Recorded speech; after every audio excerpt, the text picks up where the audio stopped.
আমার দুলাভাই মানে আমার কোনো ভাই নেই, তো পরে আমার বাবা মা বলছে যে জামাই তুমি আমার জামাই হইলেও আসো, তুমি আমার বড় ছেলে হলেও আসো, তুমি যা করবা ভালোর জন্যই তো করবা। আচ্ছা ওনারা যেহেতু আসতে চায় আসুক, পরে যে কোনোভাবে হোক ওনারা আসছে। ওনারা অনেকজন, প্রায় 40 থেকে 50 জন মানুষ আসছে। তো আমাদের বাসাটা খুবই ছোট, যার কারণে সেন্টার নেওয়া হয়েছে।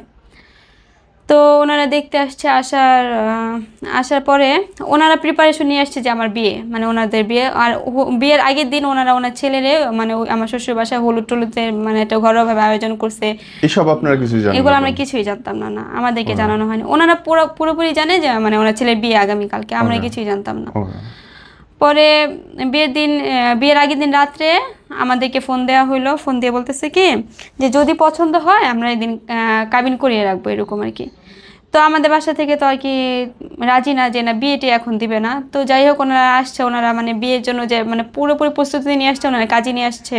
হুম। প্লাস মানে কাবিন করানোর জন্য নাকফুল, মানে এটা নিয়ম থাকে না, নাকফুল নিয়ে আসছে, তারপর হচ্ছে হাতের আংটি, এগুলো নিয়ে আসছে। পরে সেদিন তো আমার বাবা মামা বলতেছে যে আজকে তো বিয়ের কোনো কথা ছিল না। পরে দাদা দাদা উনি অনেক মানে মান্যগণ্য একটা ব্যক্তি, উনি ওখানে অনেক রিকোয়েস্ট করে, যার কারণে সেদিন নাকি বিয়ে হয়ে গেছে। তো বিয়ে হওয়ার পরে দাদা বলতেছে যে আমরা এই মাসে উঠে নিয়ে যাব, ওই মাসের শেষের দিকে, মানে